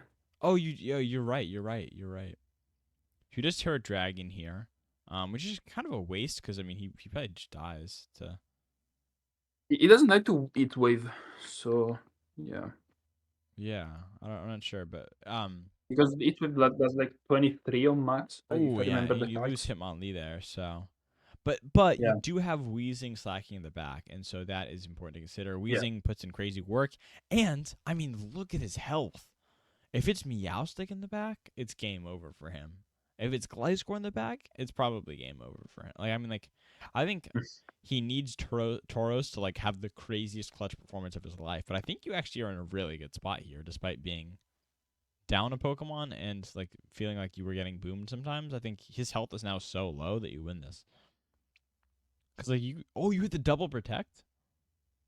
Nice, Yeah, he I protects had as to well. Oh, try actually, he to does leave, not but capitalize. it didn't matter. Yeah, he did not matter that I got the double protect. Yeah, I No. mean, I think it's a good play there. If you hit it, it's a great good play. If you don't, it's like shooting three Yeah, sometimes in and- basketball. Like if you hit it, it's good. If you don't, it's not. I thought that even if I didn't, next turn slacking Wheezing looked insane. Even if I just died, Yeah. Which is totally what I was totally expecting, like something into Volk, but he actually opts to protect Icy Wind, which kind of does nothing. But Yeah. maybe it makes Wheezing slower than Magnezone, and that's actually pretty valuable. But Magnezone is still Well, slower than He Slacking. misses, So. but it doesn't matter. Oh, but he misses the He Icy misses. Wind. Yeah. Again, it doesn't really matter, but like, how are we missing so many 90 and 95% accurate moves? Like, chill.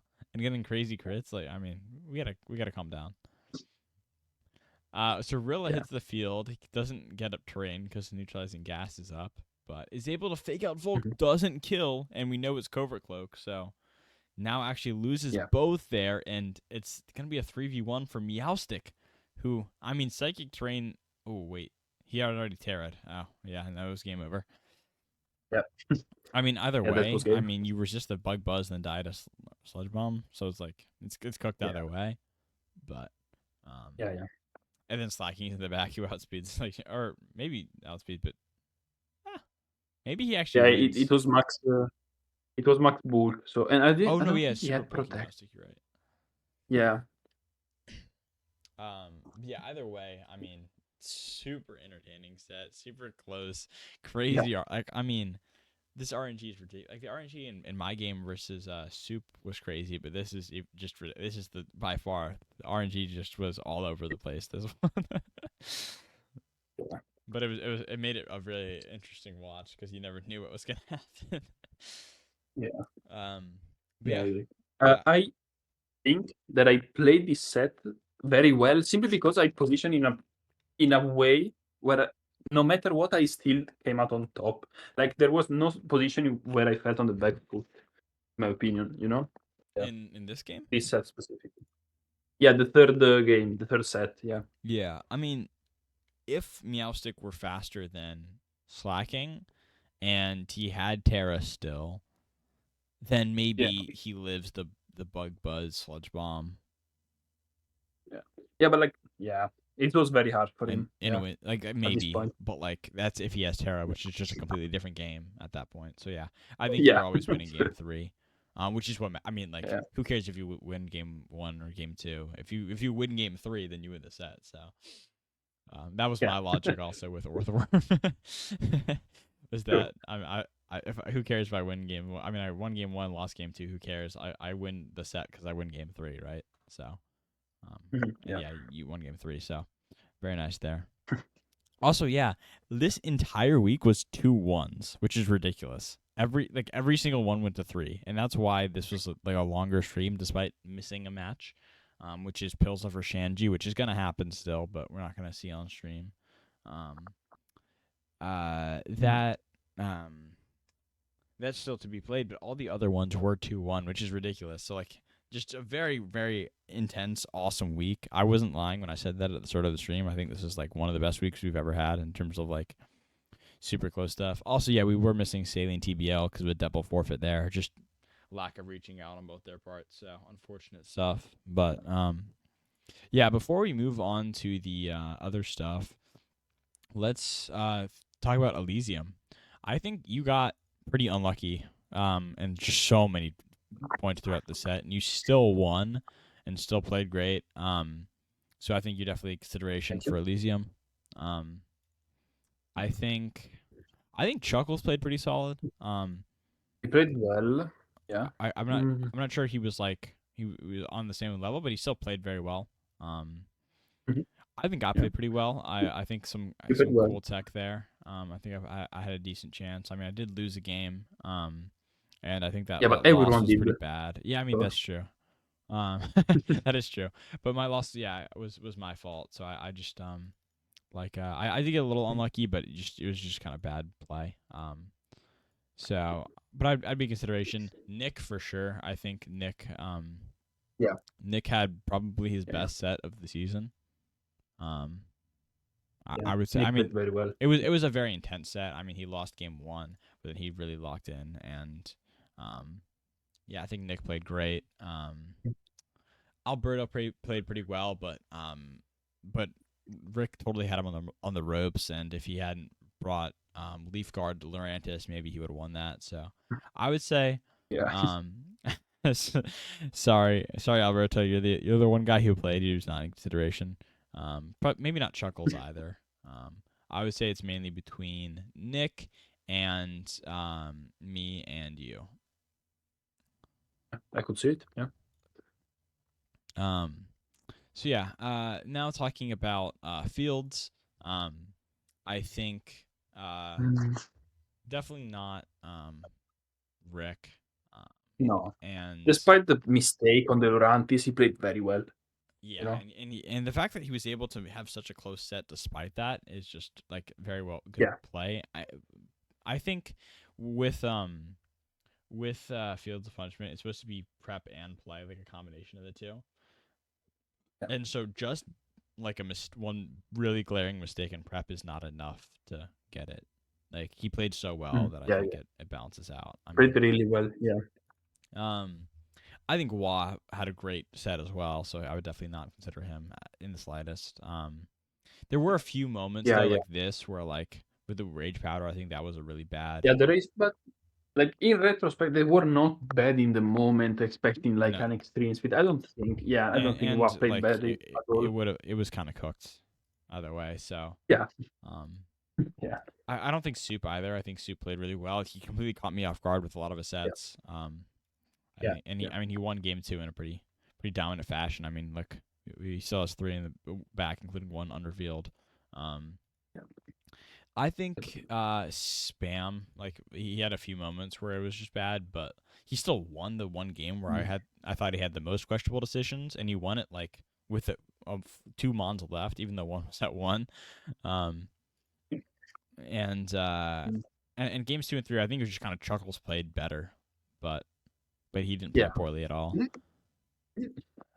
Sorry, what were we saying? And no, I'm thinking that I don't know who to even propose for Field of Punishment, because like if you look at my match, like Raphael obviously played very well. And so that's what I was going to say. I don't think there's a strong consideration. I think Fields of Punishment and Elysium, they go to deserving performances. And this week we had several Elysium-worthy performances, and we had no real Fields performances. Like I would not look at any of these matches and say that I thought they were Fields-worthy.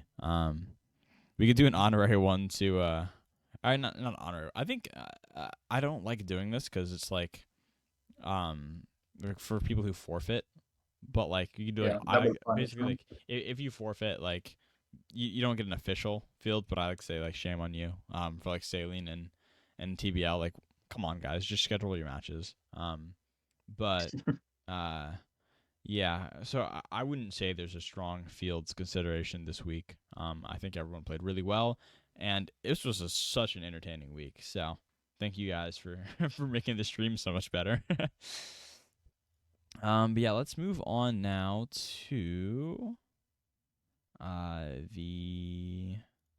I'm gonna show us the standings where we can see, actually let's do MVP race real quick.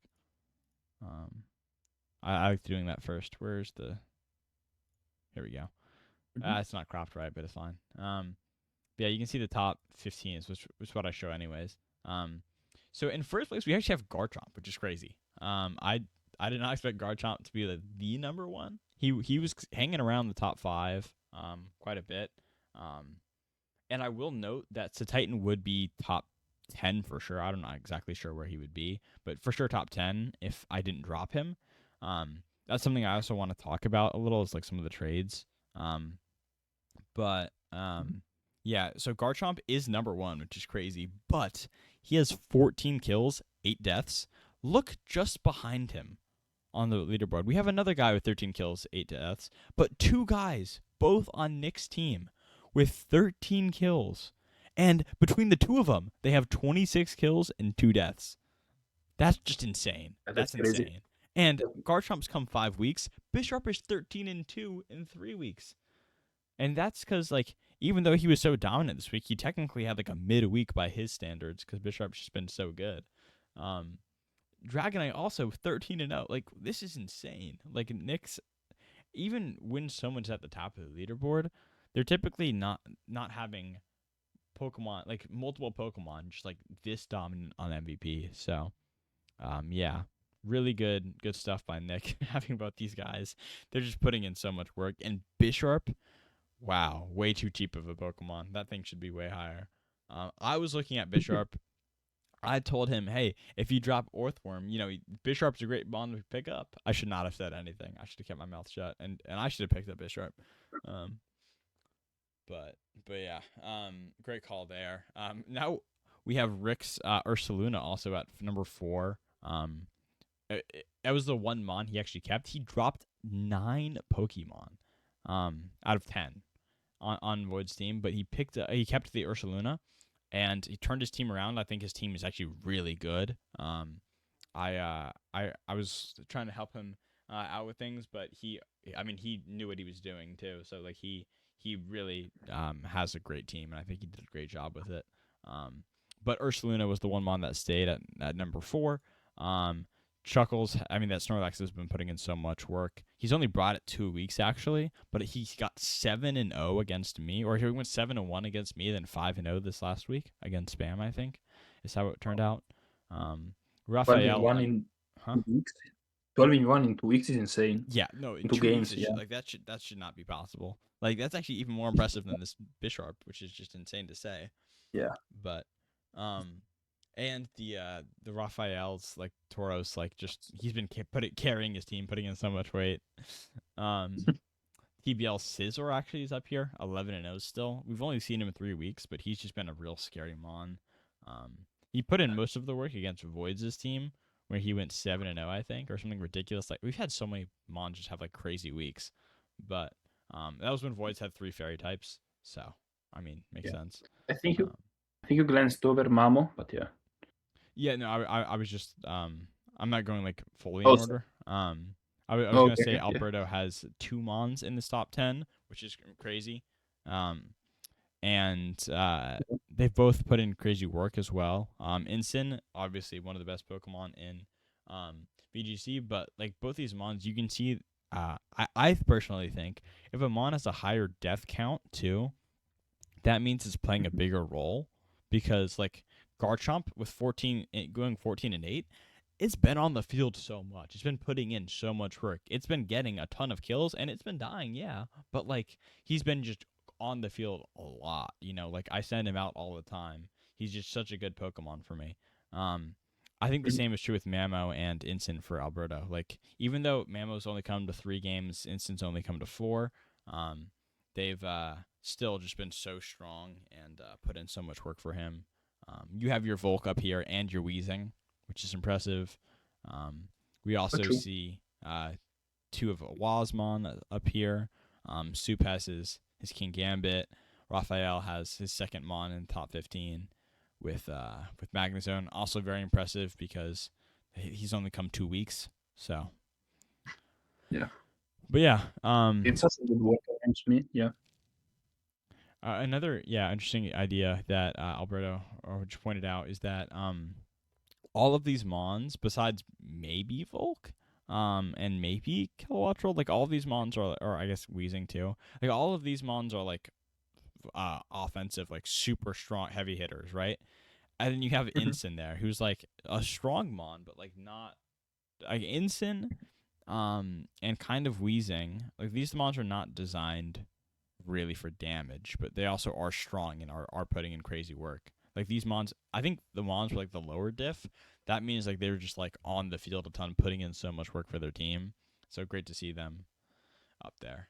Yeah. Well,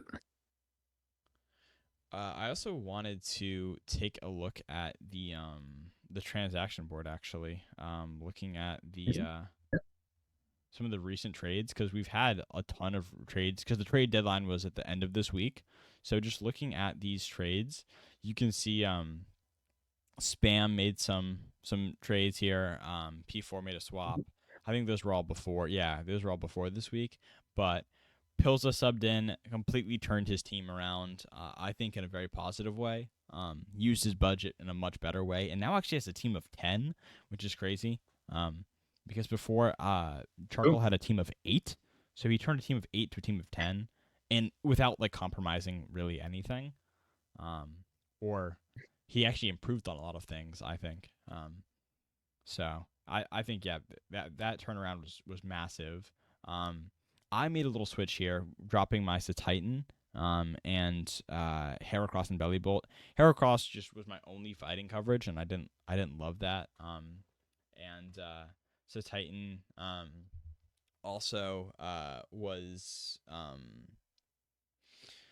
Satan also was a great Pokemon for me, but I felt like I was very locked into bringing my top 4 Pokemon plus Slowking, and it was impossible for me to not really do that, besides maybe Talonflame. And so I wanted to have a more versatile team, so I actually opted for a team of 10 as well. And so Titan being gone is ridiculous. But the lore the lore reason is Titan was Kronos, and he was the Titan, and then Zeus over here, the electric type, he broke free and freed his siblings, and so he freed Hades and Poseidon and Demeter. So we had I think it's a fire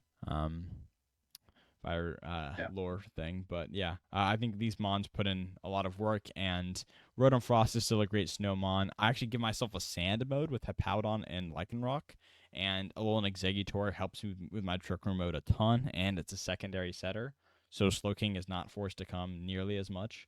I think it makes my team so much more versatile, gives me better priority. I mean, the Titan's great still, and I think losing the Titan is a big blow, but I think overall having a team of 10 and a really strong team of 10 is really important. Alberto picking up makes a lot more. Kazu is also really valuable. Sorry, I was just saying that it makes you a lot more. It makes your team a lot more varied in what you can do, whereas before it was a little bit stagnant in what it did. But Alberto did the opposite. He went to a team of 9. But he had a team of 10, and Quagsire and Honchkrow really were not ever coming again. And Quagsire was designed. I mean, the Quagsire was a wall for Basculation. He couldn't even serve that role super well, so it was like, Quagsire's kind of a bum. Azu, great pickup, great Mon. He fit my team perfectly, and and solved all my type chart problems. So I was trying to convince Alberto to let me get him, but I'm happy with how my team turned out. Like I'm very happy with it. And I think both of our teams improved a lot. I think Spam picking up Torterra, like Fungus was probably not coming, so makes sense. Yeah. Sense. Wah, actually, I think these trades are really good, especially the Scrafty one. Scrafty, the pickup is, I think, a big improvement from Crook. Puts in some nice work, and the coverage wise, I think is big. Flygon also pretty nice to have. Quillfish, very, very, very bringable on this rain team. I actually brought Quillfish 1 week last season on my pseudo rain team, and it put in crazy work as well against an actual rain team. But yeah, dropping past Simeon and Crook is like, not great, but I think the mons he picks up are more valuable, and Persian was not really adding anything to this team, so great call there. And it was. And then on Rick's And then side, Rick. yeah, he Dropping dropped everything. also. No, I said this before, but he dropped 9 Pokemon, and I think his team is great. I mean, Delphox as a size spammer with Indeedee, who went undrafted and was never picked up, which is crazy. But yeah, the size spam option's definitely there. Alchemy is great as a fairy type and as a decorate user to pair with any of his really strong attackers. Dusclops helps set Trick Room. Guess who also gets Trick Room? Indeedee. Guess who also gets Trick Room? Delphox. Guess who also gets Trick Room? Meowscarada. So he now has 4 Trick Room setters, which is incredible. Come on, Meowscarada. Well, it's a fast Trick Room. He now has 2 fast Trick Room setters, which is really important because he could. And when's that useful? Huh? When is that useful? All the time, because not only if you actually go for it, but if you're faking Trick Room, you could very easily fake Trick Room with Meowscarada or Delphox, right? And our team is a team that likes Trick Room a lot of the time, but now you have a mode with Indeedee Halucha outside of Trick Room. Meowscarada is a very fast mon, helps that fast mode a ton. Delphox puts in crazy work and is a good budget pick for sure. Crawdaunt does so much damage. Also doesn't really need a Terra because the adaptability, and Revavroom is just a really, like, one of the only good steel types left. But yeah, I think Revavroom is a good one. This team is just not easy to play against or prep for. Like and I'm his next opponent. So yeah. Oh, sorry about that. Yeah, I wanted to stop and take a look at these trades because it's the trade deadline, and I think a lot of them are really important. Like Rick and Pilza, you didn't know what their teams looked like at all, right? Because they just subbed in. I think my trade was really big for me, and Wall's trade was really big for him too. So I just wanted to talk about some big those. trades, yeah. And now let's actually look at the standings. So you can see I decided to remove the 2 matches that are yet to be made up. They were forfeit losses for both these teams, but that would make Rick and Pilza look even worse off than they already are, and both of them not really their fault. They both lost in very narrow matches, and 2-1, and like both played very incredibly. So a win is definitely possible for them. But Shanji and Saline both 2-2 here. We can see that Nick's still 5-0 with a crazy diff, like plus 27 at 5-0 is just insane. Like if he just continues on this pace, he'll just like shatter every record we have.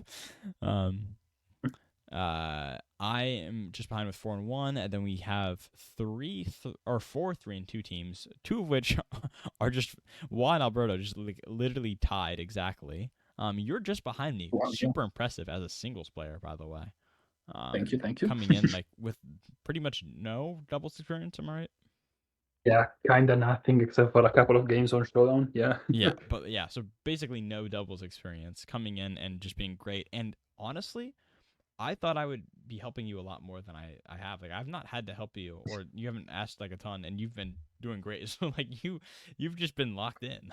Like you've been playing really well. I really like my team. That's it. That's it. That's all. But yeah, you've been playing really well there. Alberto Wah, great players as well. Chuckles, but he cooked me last week, and he's now on a 3-0 run since changing his team, which is awesome. So glad to see that helping him. Shanji, very much an underdog, I think, because I don't know, Shanji's team, they also made some pretty important changes, I think. Their team, when I played them, I felt like it was just like a very one-sided matchup. I don't think they had a chance just because of like their team. And then now, if I were to rematch them with their new team, I have no idea if I would win. Like it would be a really close match. So I think they really turned things around. And they did just get a win. So if they're able to beat Pilza, then they're going to start building a little bit of a win streak for themselves as well. So yeah, I think Shanji's definitely a player to look out for. Saline, who is someone that is running a pretty unconventional team, or slightly unconventional team with Sand. Also ran a slightly unconventional team last season, but completely proved me wrong. I thought they didn't really have a great direction with their team, but they beat me round one of playoffs, and like they had a great season last season. So I think definitely want to keep an eye out for them. Raphael, also a newcomer to this league, along with Shanji and Chuckles and you. I think all these newcomers are just putting in crazy work. I mean, you can see that literally one of them is currently not in playoffs, and that one of them is just literally one place behind. So, yeah, it's very very close there. Rick Pilza subbing in is like they still have a chance to make playoffs for sure. Spam actually in Soup, both of these guys are way better than their record reflects. It's unfortunate that they're at the places they are, but like, look at this. Like, Soup, yeah, he's 0-5, but he's gone to 3 games in literally all of his sets besides one. That's crazy.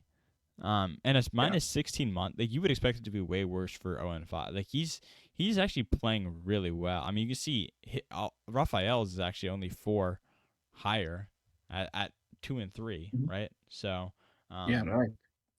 I think Soup and Spam are playing way better than the record suggests, and they've been. I mean, I think Soup now might be locked out of playoffs, but I know he's not the kind of player who'll just give up and end the season on a weak note. I know he'll still lock in and play some really solid gameplay, and he'll definitely get a win. I'm confident of that.